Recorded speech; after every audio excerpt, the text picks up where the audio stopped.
విశాఖపట్నం ఆసిఫ్నగర్ అధ్యక్షుడు సవేరాబాద్లో క్యాషియర్గా పనిచేస్తున్నాను. నేను ఫస్ట్ ఆఫ్ ఆల్ నా భార్య శ్రీమతికి పేరు లావణ్య చాలా యాక్టివ్గా ఎప్పుడు ఉండేది. ఇప్పుడు మాత్రలు అనేది వేసుకోవడం అది తెలియదు. అటువంటిది గత ఒక 6 months నుంచి తను ఏం చేసిందంటే తన మక్కువలో ఉన్నటువంటి గ్లోనెస్ అలా తప్పుతుందన్నమాట. నీరసంగా ఉండడం, ఆవేశంగా ఉండడం, ఎక్కువగా పడుకోవడానికి ప్రయారిటీ చేస్తాడు. ఎప్పుడు యాక్టివ్గా తిరిగినటువంటి వ్యక్తి ఎలా ఉంటే డ్యూటీ నుంచి రావడం, ఎప్పుడో ఉదయం వెళ్తాను, రాత్రి 12 గంటలకి ఇంటికి వెళ్తాను, మళ్ళీ ఉదయం వేసి మళ్ళీ పరిగెడతాను జీవనాధారం కోసం. వెళ్తుంటే ఉదయం వేసి నేను చూసేసరికి తను ఎప్పుడో ఉదయం వేసి లలితాశాస్త్రం చదువుకొని పూజ చేసుకొని రెడీగా ఉన్నటువంటి వ్యక్తి పడుకొని లేకపోతే లేట్ అయిపోతుంది, నీరసంగా దివాన్ కట్లో పడుకొని ఉంటుంది. ఏంటి అని చెప్పి మళ్ళీ నా డ్యూటీ టెన్షన్. సరే కదా బయలుదేరి, సరే నీరసంగా ఉందా ఏదైనా మెడికల్ స్టోర్కి వెళ్ళి ఏదైనా ట్యాబ్లెట్ తేవాలా ఏంటి అని చెప్పి అడగడం. ఏదో చాలా నీరసంగా ఉందంటే ఏదో ఓఆర్ఎస్ ఇలాంటివన్నీ ఇవ్వడం. ఇలా చేసి మళ్ళీ నేను రాత్రికి వచ్చి మళ్ళీ సేమ్ పొజిషన్ ఏమన్నా అలా కాదు లాగా నీ మొక్కలో ఏదో కలత అవుతుంది, నాకు ఏదో డౌట్ వస్తుంది, డాక్టర్కి చూపిద్దాం, ఏదో మంచి స్పెషలిస్ట్కి చూపిస్తానని చెప్పి అన్నాను. మీరు నన్ను డాక్టర్ గారు తీసుకెళ్ళకండి, నాకు లేనిపోయిన రోగాలని వాళ్ళు అంటగడతారు, ఏమనుకోవద్దు, వాళ్ళు ఆ టెస్ట్ ఈ టెస్ట్ అంటారు, మీరు నన్ను దయ్యం చాలా తీసుకెళ్ళద్దు అని చెప్పానంటే సరే ఏం చేయడం అని అలాగ నెల తరబడిపోయి తను రోజుకి క్షీణించిపోయింది. అనుకోకుండా హైదరాబాద్ మా దగ్గర వాళ్ళ పెళ్ళికి అంటే ఈ లోపు మేము షిరిడి వెళ్ళాం. తన బాబా గారి భక్తురాలు లలిత సహస్రనామం ఉదయం సాయంత్రం కూడా చదువుతుంది. అటువంటి వ్యక్తి ఏంటి భగవంతుడు ఇలా అని చెప్పి ఏదో బాధపడుతున్నాం, బాధలో దేవుడిని తిట్టడం అందరికి అలవాటు కదా, సరే కదా అని చెప్పి బాధపడుతుంటే ఒకసారి అనుకోకుండా హైదరాబాద్లో మా దగ్గర వాళ్ళ పెళ్ళి ఉంటే ఆ పెళ్ళికి వెళ్ళింది.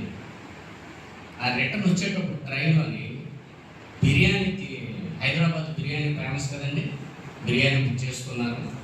1100 ఎంతో అయింది. ట్రైన్లో కూర్చున్నారు, మొత్తం అందరూ తిన్నారు, మా ఫ్యామిలీ అందరూ. తను బిర్యానీ తినేసి నాకు నైట్ ఫోన్ చేసింది, ఏమిటి నేను ట్రైన్ బయలుదేరాను వస్తున్నాను, సార్ మీకు టైం సరిపోతుందంటే నేను అంతా చెప్తాను వివరంగా. అంటే క్యాన్సర్ వల్ల ఎంత ఎఫెక్ట్ అనేది మేము చెప్తున్నాను. వెంటనే వచ్చేసింది, ఉదయం వచ్చి ఇంటికి వచ్చి బ్యాగ్ పడేసింది, సోఫాలో స్నానం చేసుకుని పడిపోయిందండి. ఇంకంతేనండి. 2 days అయింది తన లేగలేదు. ఎలాగైపోయింది కదా అని వెంటనే నేను సెలవు పెట్టేసి ఏఎంజీ హాస్పిటల్, క్రిస్టియన్ హాస్పిటల్ కూడా ఉంది, అక్కడ తీసుకెళ్ళాను. ఓ డాక్టర్ గారు చూపించాను. ఆ డాక్టర్ గారు సారీ ముందు తీసుకెళ్ళలేదు సార్, ముందు ఆ డాక్టర్ గారి దగ్గర తీసుకెళ్ళాను. డాక్టర్ గారు చూశారు, ఏమండి ఈవిడికి ఏదో బాడీలో కంప్లైంట్ ఉన్నట్టుందండి, మీరు ఏదో చూపించండి, ఈవిడికి ఏదో గాల్ బ్లాడర్లో స్టోన్స్ ఉండేలా ఉన్నాయండి అని అన్నారు. ఇదేంటి గాల్ బ్లాడర్స్ ఉన్నా నేను ఎప్పుడు వెళ్ళలేదని చెప్పి అనేసి అక్కడి నుంచి ఏం చేశానండి, సరే ఇలా కాదు కదా ఇంటికి తీసుకొచ్చాను. ఈ లోపల మా అత్తగారు మా మామయ్య గారు ఫ్యామిలీ అందరూ వచ్చారు.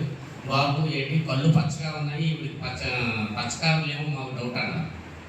సరే కదా పచ్చకాలు ల్యాబ్లో ఉదయం తీసుకెళ్ళాను.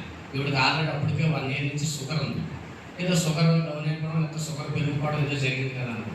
ఏరా నువ్వు అక్కడికి వెళ్ళాక ఆ షుగర్ డాక్టర్ ల్యాబ్కి తీసుకెళ్ళి చెక్ చేశారు, షుగర్ ఎంతలో ఉందని. షుగర్ ఎక్కువ ఉంది, కానీ ఇప్పుడు కళ్ళు పచ్చగా ఉన్నాయండి అన్నాడు. ఆ ల్యాబ్ మన సాయి ల్యాబ్ అండి, హెచ్పీకి వాళ్ళు.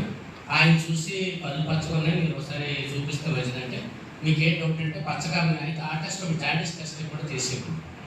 వెంటనే చూస్తే సార్ ఇవిడికి 9% ఎంతో ఉందని చెప్తాను. అరే పచ్చగా ఉంది కదా ఇవి అర్జెంట్గా అని చూసి మీరు ఎక్కువైతే ప్రమాదం అంటే ఒకరు ఎలా తీసుకెళ్ళండి అన్నారు, ఒకరు ఎక్కడో కోటపాడ దగ్గరికి, కోటపాడ దగ్గర మేడ్చర్లో మందిస్తారన్నారు, ఎక్కడెక్కడో చెప్పారు.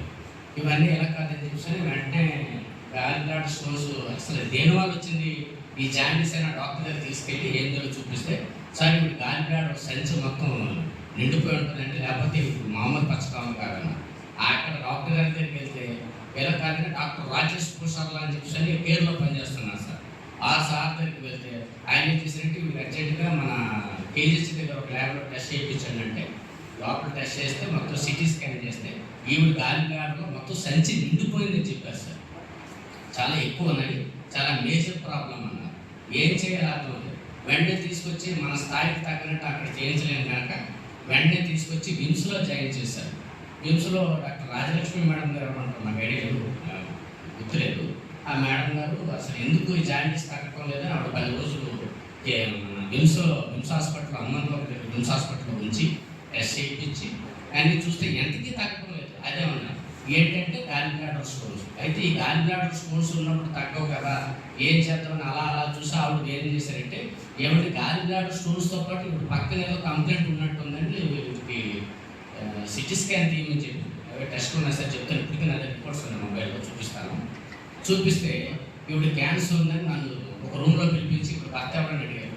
సార్ నేను మా బావమరిది వాజిరెడ్డి ప్రసాద్ అని, నేను మా బావమరిది మా అత్తగారు అందరూ కలిసినా అందరినీ బయటికి పంపించేసాను రూమ్లో కూర్చోబెట్టి. సార్ మీకు ఒక విషయం చెప్పాలంటున్నారు. ఏంటంటే ఇక్కడ లేబర్ పక్కని ఒక క్యాన్సర్ వచ్చింది, దాంట్లో స్టోన్స్ ఉన్నాయి, నిండిపోయాయి, అది పచ్చగా ఉంటాయి. కానీ ఇప్పుడు దాంతోపాటు వేరే కంప్లైంట్ ఉంది. ఇక్కడ లేబర్ పక్కన శరీరానికి అనుకుని ఒక క్యాన్సర్ వచ్చింది. ఇది 5,000 మందిలో ఒకరికే వస్తుంది. మామూలుగా బ్రెయిన్ క్యాన్సర్, లంగ్స్ క్యాన్సర్, ఇంకోటి వస్తే కట్ చేసి తీస్తాం, కానీ ఆపరేషన్ చేయడానికి కావాలి. అంటే ఇది లేబర్ కాదు, శరీరానికి అనుకుని లేబర్ టచ్ అయిపోయింది. అది తల వెంట్రుకల అంత అది పెరిగి ఇది 4th స్టేజ్లో తప్ప ఈ క్యాన్సర్ బయటికి పడదు, అంతవరకు మనిషికి తెలియదు, సడన్లీగా పడుకోబెట్టేస్తుందని చెప్పారు. అయితే ఇది ఏ స్టేజ్ అంటే 4th స్టేజ్. ఏంటి ఇది ఎలాగా అయితే మరి లేబర్ ఏదైనా కట్ చేసి తీసుకోవచ్చు కదైనా, ఇది లేబర్ అంటుకోకపోతే తీయొచ్చు, కానీ లేబర్ అంటుకుంటే అది తల వేళ్ళంత నరాలతో నీళ్ళు లోపల మొత్తం లేబర్ అంతా స్ప్రెడ్ అయిపోయిందంట అన్న. ఏం చేయాలో అర్థం అవ్వలేదు. కేర్ హాస్పిటల్లో చూపించాను, అక్కడే క్యాన్సర్ డాక్టర్ గారు ఉన్నారు. డాక్టర్ గారు చూసి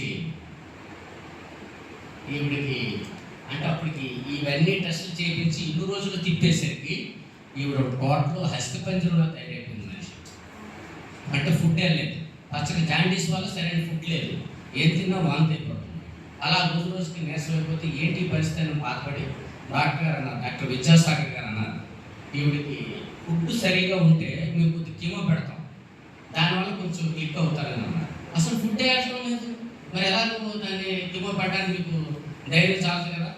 అయితే ఎలా కాదని చెప్పేసి అనుకోకుండా మన శ్రీకాంత్ గారు సార్, మన రాజు గారు,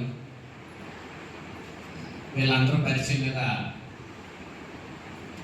నేను గాయత్రి టెంపుల్కి వెళ్ళడం పట్టించుకున్నాను. అక్కడికి వెళ్ళి ఆ గాయత్రి టెంపుల్ ముందు కూర్చొని బాధపడుతున్నాను. అమ్మా ఏంటి నేను నమ్ముకొని పూజ చేస్తుంది, ఇప్పుడు పరిస్థితి ధ్యాన స్థితిని తీసుకొచ్చామని అడిగితే, ఈ లోపల మేము రోజు ఈయన గోవులకు దానం చేస్తుంటాం. శ్రీకాంత్ గారు ఆయన ఏం చేశారంటే రోజు టెంపుల్లో బాగా ఉన్నప్పుడు మేము రోజు టెంపుల్కి వెళ్తుండేవారు ఉదయం సాయంత్రం.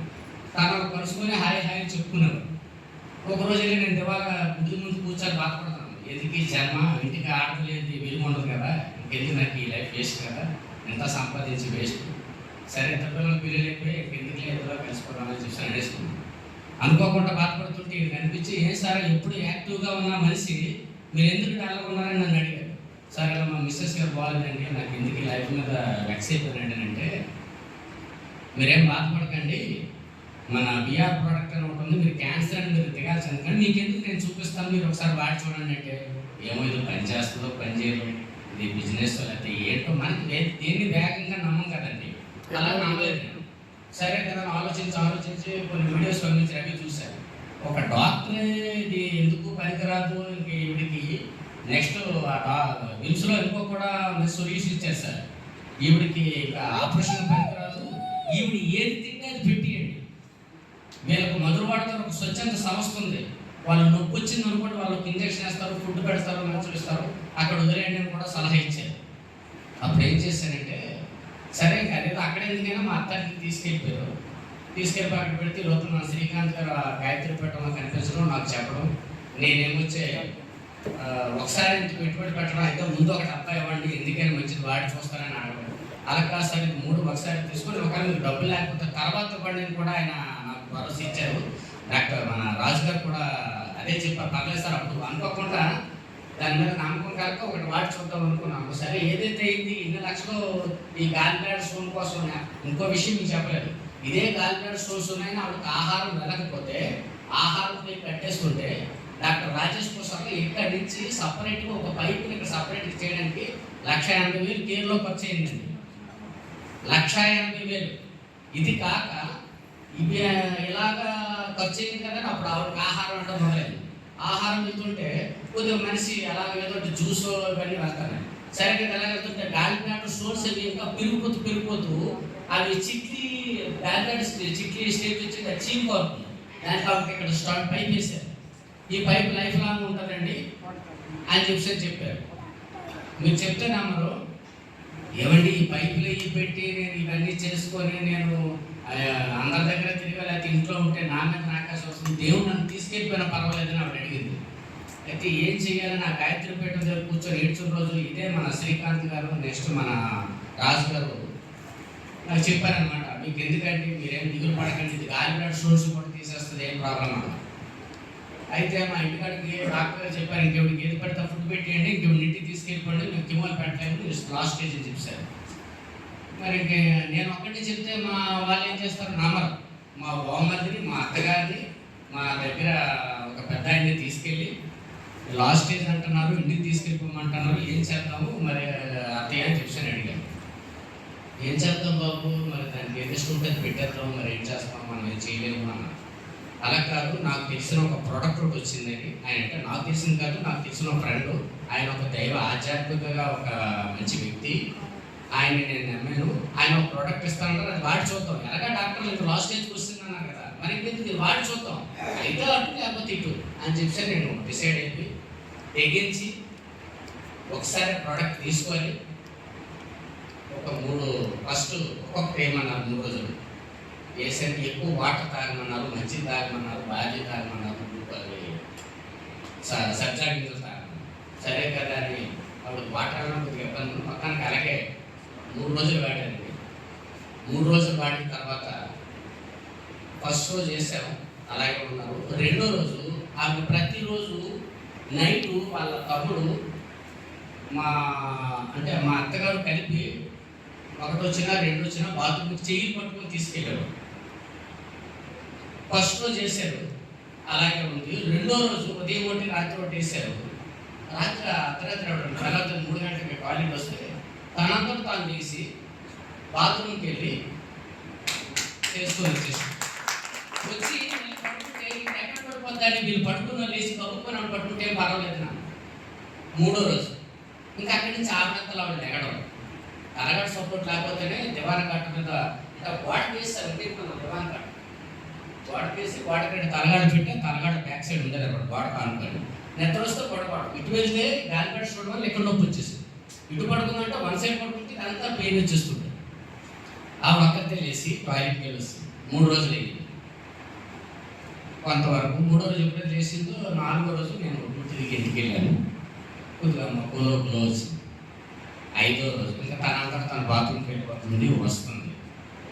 ఏం చేయాలి, ఓకే బాగుంది అని వెళ్ళి ఎప్పటికప్పుడు అడుగుతుండేవారు శ్రీకాంత్ గారు, మన రాజు గారు ఎలా ఉంది మీ మిస్సెస్ గారికి, ఏంటి పొజిషన్ అని చెప్పేసి.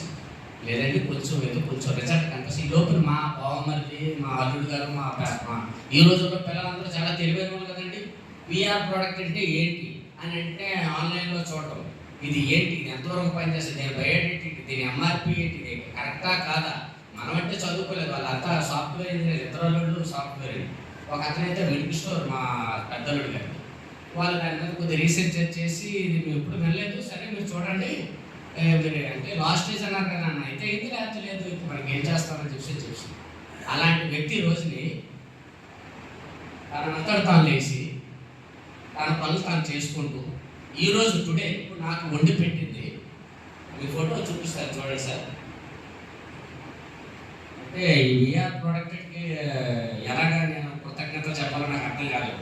చెప్తున్నాను డాక్టర్ గారు, అదే వ్యక్తిని నేనేం చేశానంటే, ఈ మనిషి రోజు లేచింది కదంటే కొద్దిగా ఓపిక వచ్చింది కదా, ఓపిక వచ్చి రాగానే వెంటనే కొద్దిగా తిండి వాటర్ ఎక్కువ తాగడం, జ్యూస్ తాగడం ఇవన్నీ చేస్తుంటే కొద్దిగా మనిషి కనపడగానే మళ్ళీ ఇదే తీసుకెళ్ళాం, విమ్స్కి తీసుకెళ్ళాం. డాక్టర్ విద్యాసాగర్ చూశారు, అయ్యో మనిషి పికప్ అయింది ఇప్పుడు, అయితే ఇప్పుడు కిమో స్టార్ట్ చేయండి. ఇదే బర్త్డే సార్, నేను ఫ్యాక్ట్ చెప్తున్నాను. పబ్లిక్లో మీరు మహారాష్ట్ర మండలి కాదు ఎక్కడో త్రోట్ ఆల్ గ్రౌండ్లో పెట్టండి అంటే చెప్తాను నేను ఇందులో నేను జరగాల్సిన పర్లేదు. అయితే వెంటనే ఆ పిచ్చర్ డాక్టర్ గారు అయితే మనిషి పికప్ అయితే ఇమీడియట్గా కిమో ఇద్దామన్నారు. నేను అన్నాను ఓకే అమ్మా అంటే ఈవిడ కూడా ఎప్పుడైతే కొంచెం ఇంట్లో ఓపుకు వచ్చి తిరుగుతుందో ఇవ్వండి నాకు కొద్ది కిమో ఇప్పించండి నేను బాగున్నాను కదా అని ఈవిడ అడిగింది. అది చూడండి ఎలా వచ్చిందో. అప్పుడు నేనేం చేశాను, భార్య ఇప్పించమని అడుగుతుంది, రావణ్య కిమో ఇస్తే తల ఊడిపోతాడ లేకపోతే ఏం జరుగుతాయట సైడ్ ఎఫెక్ట్స్ వస్తాయట ఎందుకని మంచిది ఆలోచించు అంటే లేదండి అందరూ చెప్తున్నారు చూడడానికి. ఈ లోపలి చర్చిలో నుంచి వచ్చి కొంతమంది వాళ్ళు పాస్టర్లు ఇంటి పక్క వాళ్ళు ఉంటారు కదా సార్ క్రిస్టియన్స్ వాళ్ళు అందరూ ప్రార్థన చేశారు. ముస్లిం ఒక షాప్ ఉంది మటన్ షాప్, అది వాళ్ళు వచ్చి మేము నమాజ్కి వెళ్తున్నాం మసీద్కి వెళ్ళినప్పుడల్లా మేము కూడా మీరు చేస్తున్నాం. అలాగే ఎవరు అందరూ ఫ్యామిలీలో ఎవరు దేవుళ్ళు అందరూ మొక్కుతున్నారు. ఎందుకంటే ఆవిడ చేతికి దుమ్ము లేదనమాట. ఎవరింటికి వచ్చినా ఎప్పుడు ఇద్దరు ముగ్గురికి అన్నం వండి ఉంచుతుంది అనమాట. ఆవిడ కట్టడమే అన్నసంతాపం. ఎందుకంటే తెచ్చేవాడు నేను ఉన్నాను కదా, ఆవిడ ఎంతమంది కనపడతారు అంటే నాకు కూడా భగవంతుడు అలాగే ఇచ్చాడు, అంటే అలా వస్తుండేది అనమాట. అలాంటి ఆవిడ కలిగిందని అందరూ బాధపడ్డారు, ఎవరికి నచ్చిన ప్రార్థనలు చేశారు. అప్పుడు ఆవిడకి ఏం చేశామంటే డాక్టర్ గారు ఎప్పుడైతే చెప్పారో డాక్టర్ విజయసాగర్ గారు ఒక కిమో ఇప్పించారు. అంటే ఈవిడ బాధపడలేక ఇప్పించారండి. నేనైతే విఆర్ ప్రోడక్ట్ మీద నమ్మకం మీద ఉన్నాను. కానీ 10 మంది వచ్చి చూస్తారు కదా, కిమో ఇస్తే ఈవిడ లేచి పరిగెడేస్తుంది లేకపోతే కొన్నాళ్ళు బతికేస్తుంది. కొంతమంది కిమో ఇస్తే బేస్ వచ్చిపోతుంది దానికంటే ముందుగా అయిపోతుంది కొంతమంది ఎలా చెప్తే. అసలు వేసుకుని కిమో ఇప్పించుకున్న మనిషే నాకు ఇప్పించండి అని అడిగినప్పుడు నేను ఎందుకు ఇప్పించకూడదని ఆవిడ కోరిక కోసం తీసుకు